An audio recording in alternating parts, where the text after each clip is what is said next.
Jemaat Kepilam Tera, sungguh luar biasa hari ini kita dapat beribadah bersekutu bersama dan biarkan tetap antusias dan semangat bersama Tuhan. Mari Bapak Ibu Saudara, sebelum kita akan memulai ibadah pada hari ini, kita akan datang kepada Tuhan. Bapa, terima kasih untuk kasih setiamu yang telah kau berikan untuk setiap kami sepanjang minggu ini. Terima kasih untuk berkat dan anugerah yang telah kau berikan dalam kehidupan kami dan keluarga kami. Limpah-limpahkan berkat yang luar biasa, yang dahsyat yang datang dari Engkau. Amin. Dan urapan dan minyak baru Kau curahkan penuh atas setiap kami. Lalu kami ibadah di rumah, kami tetap akan merasakan hadirat-Mu. Kami siap membuka hati dan pikiran kami untuk menerima impartasi roh yang datang dari Engkau. Amin. Dan urapi hamba-Mu yang akan menyampaikan firman-Mu akan membakar setiap roh kami dan memperbaharui setiap kami. Amin. Dan biarkan kami akan persiapkan hati kami untuk bersorak-sorai, bersuka cita dan memuji menyembah Engkau. Di dalam nama Tuhan Yesus Kristus hamba telah berdoa. Amin. Mari Bapak Ibu Saudara saya undang bangkit berdiri dalam hadirat Tuhan. Kita akan bersuka cita karena tidak pernah ragu, karena Dia sungguh Allah yang luar biasa. Haleluya.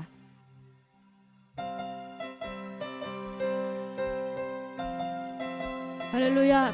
Berikan kemuliaan yang paling meriah bagi Tuhan kita. Tak pernah ku ragu akan kesetiaan-Mu, Kau pegang hidupku. Sepenuh jiwaku ku yakin dan percaya Kau tuntun langkahku. Yesus, Kaulah Raja dalam hidupku, berkuasa berjaya untuk selamanya. Hanya Kau Tuhan, sumber kekuatan, kuasa-Mu tercurah bagiku senantiasa. Dengan-Mu Tuhan, bukan berjalan dari kemuliaan sampai kemuliaan selamanya.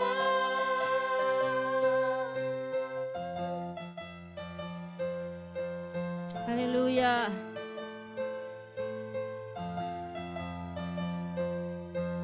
Tak pernah ku ragu akan kesetiaan-Mu, Kau pegang hidupku. Sepenuh jiwaku ku yakin dan percaya Kau tuntun langkahku. Yesus, Kaulah Raja dalam hidupku, berkuasa berjaya untuk selamanya. Yesus Kaulah Raja dalam hidupku, berkuasa berjaya untuk selamanya.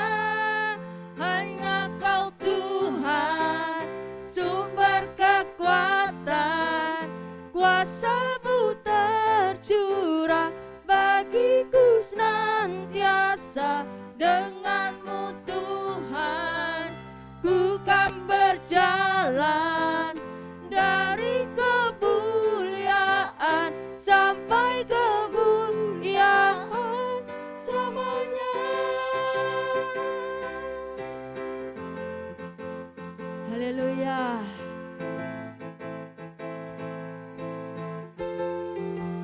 Haleluya. Berkat rasa paling meriah bagi Tuhan kita. Haleluya. Ya, sungguh firman-Nya akan menjadi pelita bagi setiap kaki kita. Kita akan terbang bersama Tuhan. Haleluya.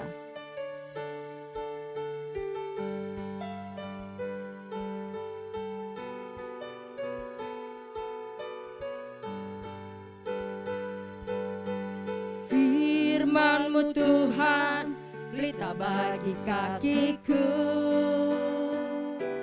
Janji-Mu terang bagi jalan-jalanku. Kebenaran-Mu menuntunku setiap hari. Ku menantikan-Mu, beri kekuatan baruku. Ku kan terbang tinggi di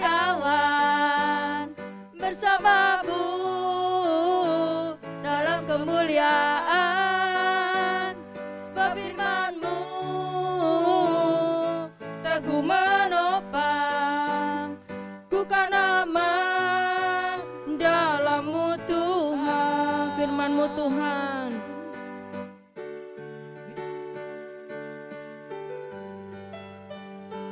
Haleluya.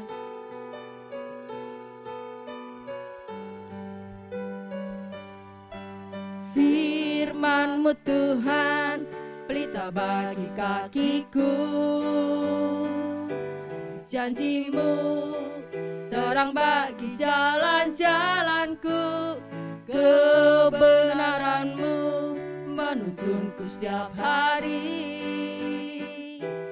Ku menantikan-Mu, beri kekuatan baru. Ku kan terbang tinggi di awan bersama-Mu dalam kemuliaan, sebab firman-Mu teguh menopang. Ku kan aman dalam-Mu Tuhan. Jalan-Mu di atas jalan-jalanku, rancangan-Mu melebihi rancanganku. Firman-Mu sungguh telah membebaskanku, berjalan lebih tinggi, berjalan bersama-Mu. Ku kan terbang bersamanya, ku kan terbang tinggi di awan bersama-Mu dalam kemuliaan, sebab firman-Mu teguh menopang. Ku kan aman dalam-Mu Tuhan. Ku kan terbang tinggi di awan bersama-Mu dalam kemuliaan, sebab firman-Mu teguh menopang. Ku kan aman dalam-Mu Tuhan. Ku kan aman dalam-Mu Tuhan. Ku kan aman dalam-Mu Tuhan. Haleluya. Terima kasih Tuhan.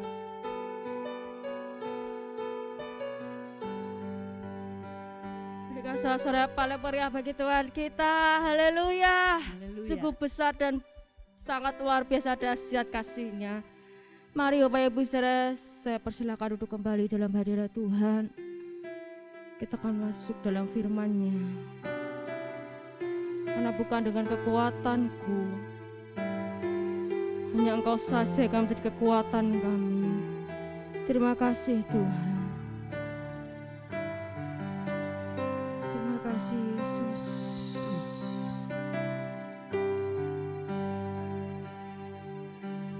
Bukan dengan kekuatanku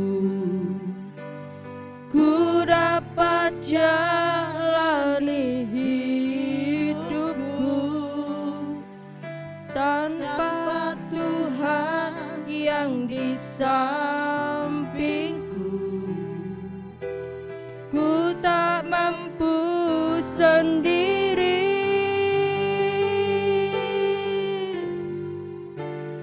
Engkaulah kuatku yang menopangku. Ku pandang wajah-Mu dan berseru, pertolonganku datang dari-Mu. Peganglah tanganku, jangan lepaskan. Kaulah harapan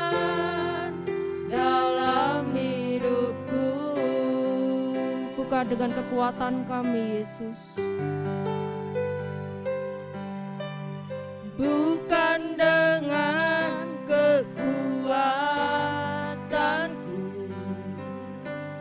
ku dapat jalani hidupku, tanpa Tuhan yang di sampingku ku tak mampu sendiri.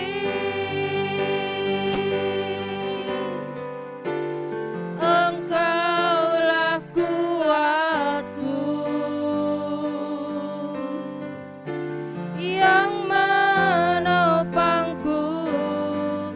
Ku pandang wajah-Mu dan berseru, pertolonganku datang dari-Mu.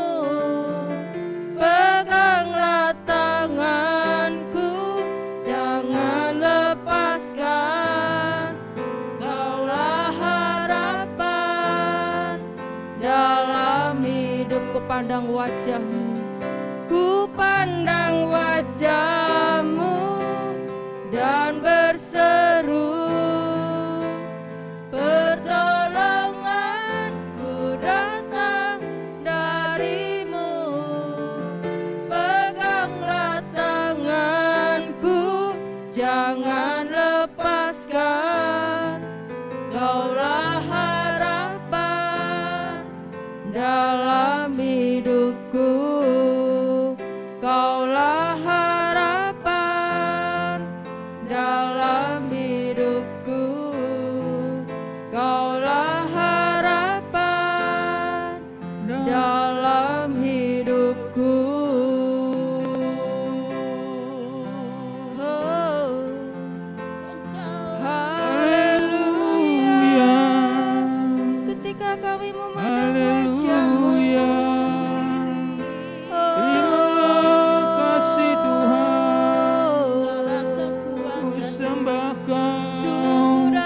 Ku sembah Kau ya Tuhan, Kau yang layak disembah.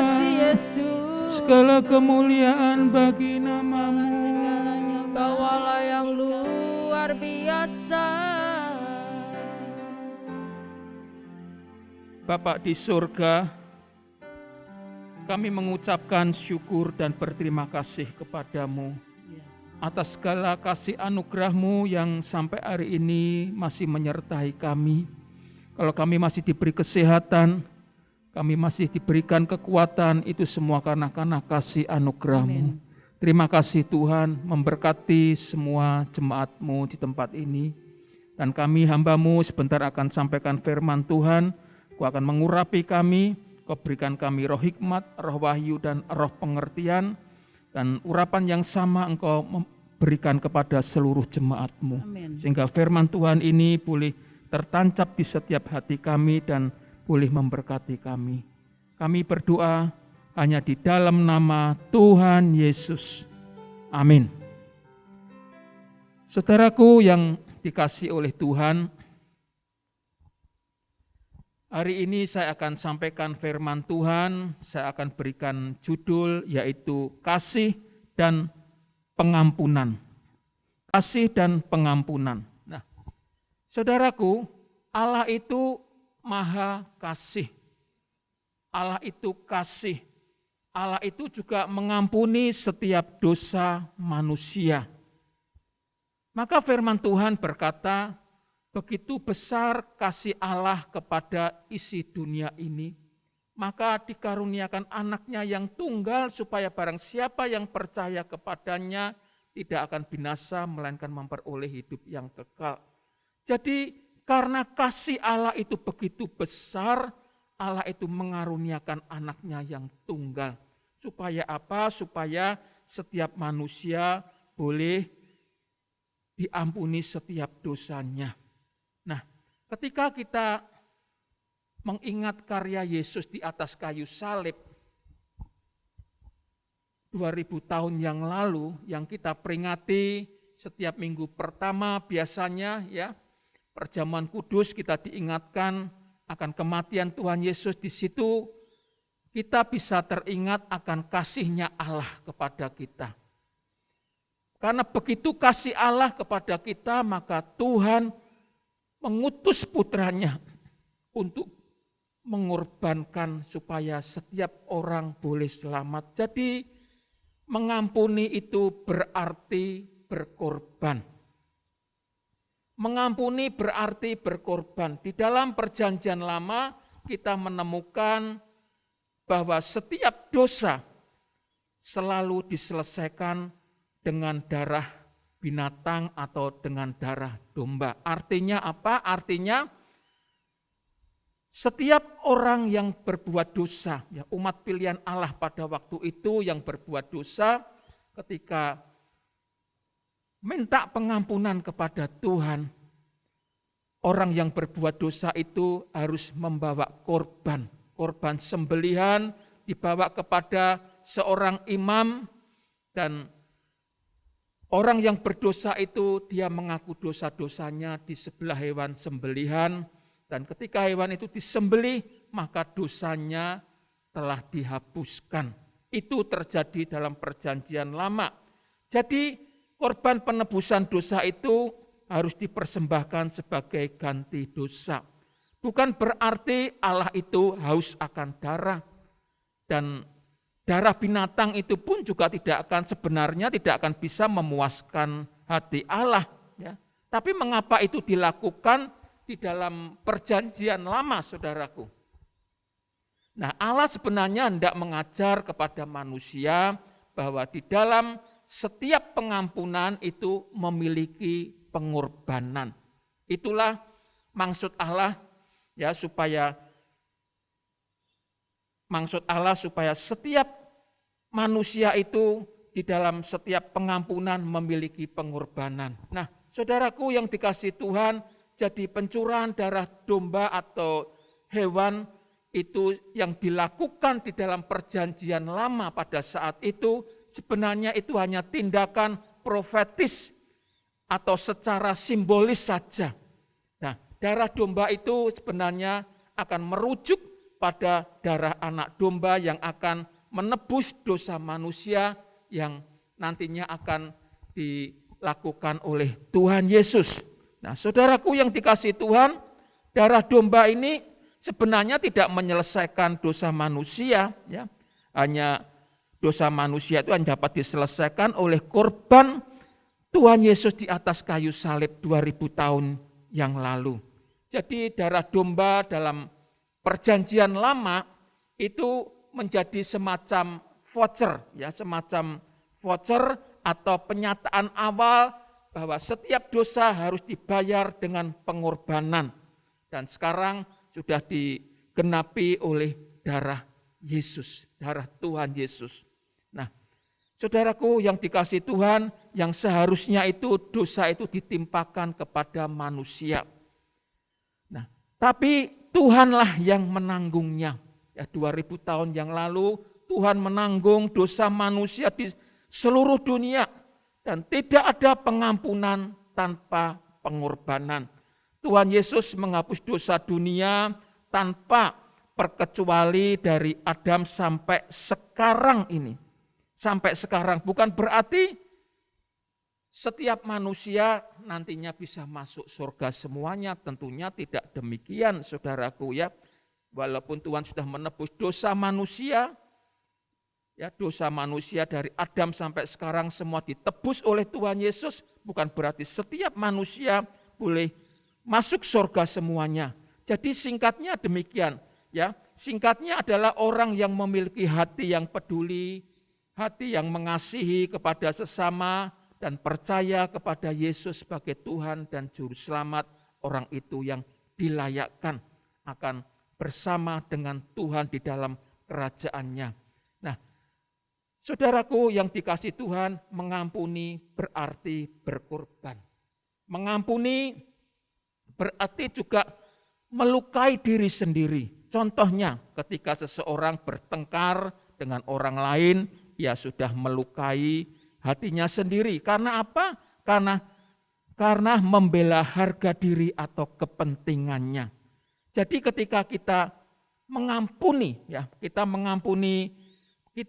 mulai mengampuni itu sebenarnya kita sedang mencerminkan hati Bapa. Bapa itu yang murah hati mengampuni manusia, ya. Seperti yang tertulis dalam Lukas pasal 6 ayat 36 berkata demikian. Hendaklah kamu murah hati sama seperti Bapakmu adalah murah hati. Jadi Alkitab berkata, hendaklah kamu murah hati sama seperti Bapakmu murah hati. Jadi Alkitab mengajar kepada kita supaya kita saling mengampuni seperti Bapa kita di surga yang murah hati kepada manusia. Nah, jadi tidak ada pengampunan tanpa pengorbanan.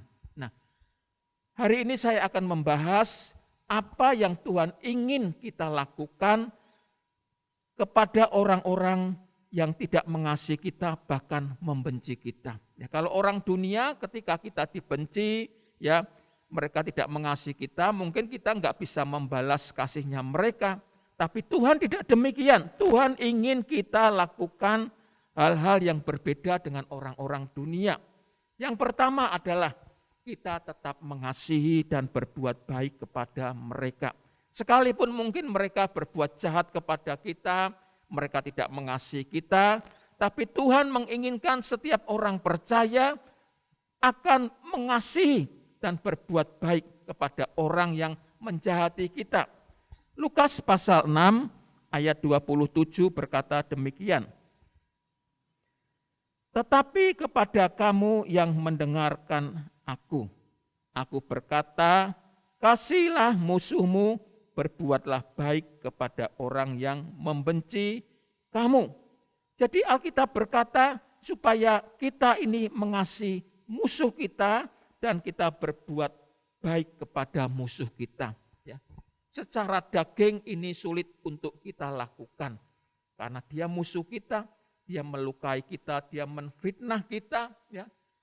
Tentunya tidak semudah apa yang kita bisa bayangkan untuk bisa mengasihi musuh kita. Ya. Karena kita ini masih hidup di dalam daging. Tapi firman Tuhan berkata beda. Tuhan mengatakan, kasihlah musuhmu, berbuatlah baik kepada orang yang membenci kamu. Jadi kasih ini harus ditunjukkan lewat perbuatan baik kita. Ya.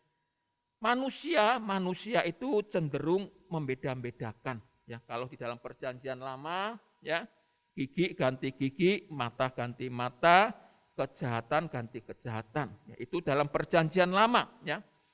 Tapi Yesus berkata tidak demikian, supaya kita mengasihi musuh kita. Sekalipun musuh itu menyakitkan kita, musuh itu menfitnah kita, tidak menyenangkan kita, tapi Yesus berkata, kasihlah musuhmu dan berbuatlah baik kepada musuhmu.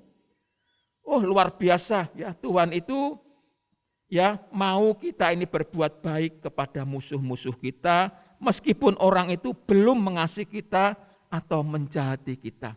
Inilah perintah Tuhan. Ya. Tuhan Yesus memang luar biasa. Ya. Lalu yang kedua, apa yang Tuhan ingin kita lakukan kepada orang-orang yang tidak mengasihi kita atau bahkan membenci kita. Nah, tadi yang pertama adalah mengasihi dan berbuat baik kepada mereka, sekalipun kita dijahati, ya. Sekalipun mereka belum mengasihi kita. Lalu yang kedua, memberkati dan mendoakan mereka. Ya. Memberkati dan mendoakan mereka. Masih di Lukas pasal yang ke-6, ayat yang ke-28. Demikian firman Tuhan. Mintalah berkat bagi orang yang mengutuk kamu, berdoalah bagi orang yang membenci kamu. Wah, luar biasa ya. Jadi Tuhan Yesus mengajarkan kepada orang percaya supaya kita memberkati dan mendoakan mereka. Ini musuh loh saudaraku ya, musuh ya. Secara daging ini sulit untuk kita lakukan ya. Kalau kita punya musuh ya, dan musuh itu mulai membenci kita, menjahati kita, tentunya kita ini lebih cenderung untuk memiliki harapan yang buruk-buruk kepada musuh kita. Ya, secara manusia, secara daging, kita cenderung memiliki harapan yang jelek, yang buruk terhadap orang-orang yang tidak kita sukai. Ya, biasanya seperti itu, tapi Yesus berkata beda. Yesus berkata, kasihilah musuhmu, berbuatlah baik kepada musuhmu, dan berkati bahkan mendoakan musuh-musuh kita. Tuhan, saudaraku, ini hal yang sulit untuk kita bisa lakukan, tapi Yesus berkata, lakukan. Ya, karena tanpa kasih, ya, tanpa kasih Allah kepada isi dunia ini, maka Tuhan tidak akan pernah mati di kayu salib. Saudaraku yang dikasih Tuhan, Tuhan ingin kita ini memberkati. Tuhan ingin kita ini mendoakan orang-orang yang tidak mengasihi kita. Dengan demikian, ya, kita ini mencerminkan kasih Bapa yang di surga. Nah, itulah yang menjadi kerinduan Tuhan, supaya setiap orang percaya, ya, Tuhan ingin supaya kita tetap mengasihi musuh kita, berbuat baik, bahkan kita memberkati dan mendoakan. Ya, sekalipun secara daging kita ini cenderung untuk memiliki harapan-harapan yang buruk kepada mereka, ya, karena kita telah disakiti, kita telah difitnah, tapi Yesus mengajarkan yang beda supaya kita memberkati dan kita mendoakan mereka. Lalu yang ketiga, saudaraku, apa yang Tuhan ingin kita lakukan kepada orang-orang yang tidak mengasihi kita, bahkan membenci kita? Ya, tadi yang pertama, kita harus mengasihi, ya, dan berbuat baik. Yang kedua, memberkati dan mendoakan. Lalu yang ketiga adalah mengampuni mereka. Mengampuni mereka. Masih di Lukas pasal 6 ayat yang ke-29. Lukas pasal 6 ayat 29 berkata demikian. Barang siapa menampar pipimu yang satu, berikan juga kepada pipimu yang lain. Dan barang siapa yang mengambil jubahmu, biarlah juga ia mengambil jubahmu. Saudaraku yang dikasihi Tuhan, Alkitab mengatakan, barang siapa menampar pipimu yang satu, berikan pipimu yang satu yang lain. Artinya, kalau kita ditampar pipi kanan, berikan pipi kiri kita. Bahkan kalau ada orang yang mengambil jubah kita, Tuhan berkata, berikan baju kita. Ini luar biasa, ini memang sulit untuk dimengerti dan dilakukan oleh orang-orang dunia, ya. Orang-orang dunia. Ya, orang dunia tidak demikian, ya, kalau ditampar pipi kiri, mereka biasanya membalasnya. Tapi ajaran Tuhan tidak demikian, ya. Tuhan mengatakan, beri pipi kirimu, ya, kalau kamu ditampar pipi kananmu. Ya, berikan bajumu kalau engkau diminta jubahmu. Itulah Tuhan kita. Tuhan mengajarkan kepada setiap orang percaya untuk mengampuni. Ya, keinginan untuk membalas selalu ada, ya, di dalam diri kita. Membalas musuh kita selalu ada. Namun Tuhan mengajak untuk selalu kita ini mengampuni. Mengampuni siapa? Kepada orang yang menjahati kita, orang yang melukai kita. Ya, inilah Tuhan kita. Ya, Tuhan mengajar kita tentang kasih. Ya. Nah, saudaraku yang dikasihi oleh Tuhan, kasih dan pengampunan itu adalah pengorbanan. Kasih dan pengampunan itu adalah pengorbanan seperti yang dilakukan oleh Tuhan Yesus sendiri. Bapa itu Maha Pengasih. Ya. Alkitab mengatakan karena begitu besar kasih Allah kepada isi dunia ini, maka dikaruniakan anaknya yang tunggal. Maka Allah mengutus putranya. Ya, dia mati di kayu salib. Jadi kasih dan pengampunan itu adalah pengorbanan, saudaraku. Dan Tuhan mengajar kepada setiap orang percaya, dia juga mengasihi kepada sesamanya. Sekalipun itu musuh kita. Ya. Alkitab tadi berkata kalau ditampar pipi kanan, berikan pipi kirimu. Ya. Kalau ada orang yang meminta jubahmu, berikan bajumu, ya. Sekalipun itu musuh kita, Alkitab mengajarkan kasihilah, ya, berbuatlah baik kepada mereka, bahkan memberkati, mendoakan, bahkan mengampuni mereka. Nah, saudaraku yang dikasihi Tuhan, ada satu cerita yang kisah yang sangat menarik yang sering kita baca, ya. Yaitu di Lukas pasal 7 di ayat yang ke-37, ya. Ayat yang ke-37, ya. Tentunya jelasnya di ayat yang ke-36 sampai ayat yang ke-50, tapi saya tidak akan bacakan semuanya. Saya akan baca dengan berlompat-lompat, ya, dari ayat yang ke-37. Ini sebuah kisah yang menarik yang menunjukkan relasi antara perbuatan kasih dan pengampunan. Ayat ini sangat menarik sekali. Saya akan bacakan di Lukas pasal 7, saya akan lompat di ayat yang ke-37. Demikian firman Tuhan. Di kota itu ada seorang perempuan yang terkenal sebagai seorang berdosa.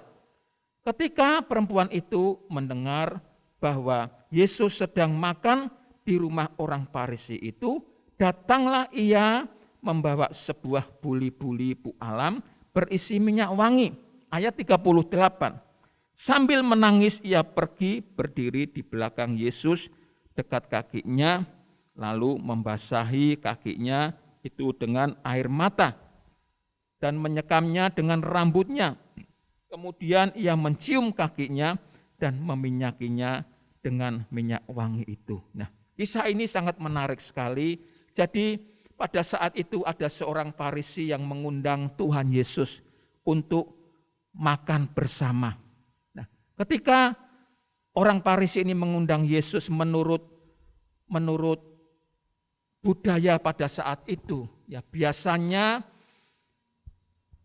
siapa yang mengundangnya tamu, ya tamu itu akan dibasuh kakinya dan diberikan minyak yang wangi-wangi. Biasanya seperti itu, tapi ini tidak dilakukan oleh seorang Farisi. Nah, ketika Tuhan Yesus diundang oleh orang Farisi ini, datanglah seorang wanita yang berdosa. Dia datang karena dia seorang wanita yang berdosa, dia menangis, dia menyesali dosa-dosanya. Sampai air matanya dia membasahi kaki Yesus. Dan kaki Yesus diusap dengan rambutnya dan diberikan minyak yang wangi. Minyak wangi ini pada saat itu menjadi minyak yang sangat mahal sekali, barang yang berharga. Ya, karena minyak ini, wangi ini adalah minyak narwastu yang sungguh harum baunya, yang saat itu harganya cukup mahal. Dan saudaraku yang dikasihi Tuhan, perempuan ini merasa dia berdosa, dia menangis di kaki Yesus, dan kaki Yesus ini dia penuh dengan air mata. Dan apa yang dikatakan dalam firman Tuhan di dalam ayat yang ke-46 berkata demikian. Engkau tidak meminyaki kepalaku dengan minyak, tetapi ia meminyaki kakiku dengan minyak wangi. Luar biasa. Nah, saudaraku yang dikasihi Tuhan, di dalam kisah ini menunjukkan relasi antara perbuatan kasih dan pengampunan. Nah, perempuan yang berdosa ini dia menyekam dengan rambutnya. Narasi ini mencapai klimaknya kalau kita perhatikan ketika sampai di ayat yang ke-47. Perhatikan ayat yang ke-47. Ini klimak dari ayat ini, saudaraku. Ayat yang ke-47. Sebab itu aku berkata kepadamu, dosanya yang banyak itu telah diampuni. Sebab ia telah banyak berbuat kasih. Tetapi orang yang sedikit diampuni, sedikit juga ia berbuat kasih. Nah, ayat 47 ini mengatakan dosanya yang banyak itu telah diampuni sebab ia telah banyak berbuat kasih. Perempuan yang berdosa ini, Yesus berkata, dosanya sudah diampuni. Jadi pengampunan ini diberikan ini disebabkan oleh karena perbuatan kasihnya kepada Tuhan Yesus. Jadi Tuhan juga akan mengampuni kepada setiap orang yang memiliki kasih kepada sesamanya. Maka Tuhan Yesus menekankan tentang kasih ini supaya kita sebagai orang percaya tetap akan mengasihi musuh-musuh kita. Walaupun mungkin musuh kita belum berbuat baik kepada kita, tapi firman Tuhan mengatakan kasihilah musuhmu dan berbuatlah baik dan memberkati mereka, bahkan mendoakan, bahkan mengampuni mereka. Karena apa? Karena orang yang banyak berbuat kasih, maka banyak pengampunannya. Perhatikan ayat yang berikut ini. Tetapi orang yang sedikit diampuni, sedikit juga ia berbuat kasih. Nah, seperti perempuan yang berdosa ini, dia banyak berbuat kasih kepada Tuhan Yesus. Maka Yesus berkata, dosa yang banyak itu telah diampuni sebab ia telah banyak berbuat kasih. Maka Tuhan Yesus menekankan kepada setiap orang percaya, kita akan tetap mengasihi kepada musuh-musuh kita, sekalipun mereka itu mungkin tidak menyenangkan kita, ya, kita masih menjahati kita, tapi Yesus berkata, kasihilah musuhmu. Ya, kita berbuat baik kepada mereka, bahkan mendoakan, bahkan mengampuni mereka. Nah, sebagai kesimpulan, ya, kesimpulan yang Tuhan inginkan kita lakukan kepada orang-orang yang tidak mengasihi kita, bahkan membenci kita, yaitu kita tetap mengasihi, kita tetap mengampuni. Ya, Tuhan Yesus memberkati. Haleluya. Amin. Mari kita akan berdoa. Bapa di surga, Allah yang aku sembah di dalam nama Tuhan Yesus, firman-Mu sudah kami sampaikan. Kami berdoa buat seluruh jemaat-Mu Tuhan, Engkau akan memberkati setiap kami. Dan supaya kami boleh belajar untuk saling mengampuni dan mengasihi kepada sesama kami. Itulah perintah dari Tuhan. Supaya kami tetap mengasihi dan kami tetap mengampuni kepada orang yang bersalah kepada kami. Karena ini perintah daripada Tuhan. Kami berdoa buat seluruh jemaat-Mu Tuhan, kiranya kasih anugerah-Mu akan selalu menyertai mereka. Dan sekarang jemaat Tuhan yang dikasihi, kita akan berdoa buat persembahan kita. Bapa di surga, kami bawa persembahan-Mu, seluruh jemaat-Mu di dalam tangan kasih-Mu. Kiranya Tuhan akan memberkati persembahan kami dan Tuhan akan menguduskan setiap persembahan kami. Sehingga persembahan kami ini boleh menjadikan persembahan yang menyenangkan hati-Mu. Mungkin persembahan perpuluhan kami, syukur kami, persembahan buah sulung kami, Engkau akan memberkati. Dan kami serahkan semua persembahan seluruh jemaat-Mu di dalam tangan kasih-Mu. Kami berdoa di dalam nama Tuhan Yesus. Dan saudaraku yang dikasihi Tuhan, mari kita akan akhiri ibadah hari ini dengan mengangkat kedua tangan kita. Bapa di surga, kami mengucapkan syukur buat ibadah hari ini. Kiranya kasih anugerah-Mu akan selalu menyertai kami. Engkau terus akan mengajar kepada kami berserta dengan jemaat-Mu untuk kami saling mengasihi, kami saling mengampuni, karena itu yang Engkau inginkan dalam hidup kami. Dan berkati jemaat-Mu Tuhan di masa-masa pandemi ini, supaya kami setia dalam mengiring akan Engkau, dan kami tetap taat dalam melakukan kebenaran firman-Mu, yaitu mengasihi dan mengampuni. Dan sekarang jemaat Tuhan yang dikasihi, pulanglah. Kiranya Tuhan akan menyertai engkau. Tuhan akan memberkati engkau di dalam semua pekerjaan-Mu, di dalam pelayanan-Mu. Suamimu, istri, anak-anak-Mu diberi masa depan yang penuh dengan pengharapan. Dan Tuhan akan menyertai engkau kemanapun engkau pergi. Sehingga engkau tidak kekurangan suatu apapun. Dan berkat yang dari Allah Bapa, kasih karunia dari Tuhan Yesus Kristus, dan persekutuan dari Allah Roh Kudus akan menyertai kita sekarang dan sampai selamanya.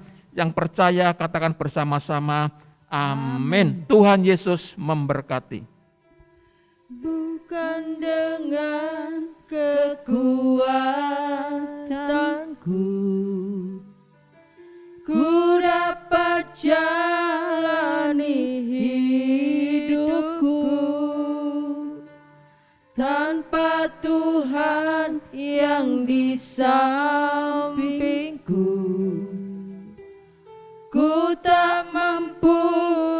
sendiri. Engkaulah kuatku yang menopangku, ku pandang wajah-Mu dan berseru, pertolonganku datang dari-Mu. Peganglah tanganku, jangan lepaskan.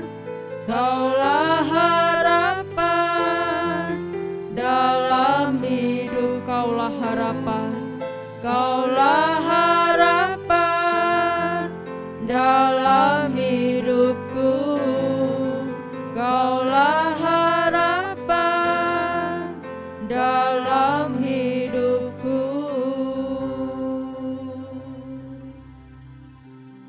Terima kasih Tuhan untuk kasih setia-Mu. Bapak Ibu Saudara, sungguh luar biasa menguatkan firman yang disampaikan oleh hambanya Bapak PDP Andrian Pratama. Dan biar itu akan menjadi kekuatan dan akan menjadi pegangan kita untuk menghadapi minggu yang akan datang dengan penuh antusias bersama Tuhan. Tetap jalankan disiplin protokol kesehatan dengan 6M. Memakai masker, mencuci tangan, menjaga jarak, menghindari kerumunan, membatasi mobilitas, meningkatkan imun dan iman kita. Sampai jumpa minggu yang akan datang. Salam sehati. Tuhan Yesus pasti memberkati Bapak Ibu.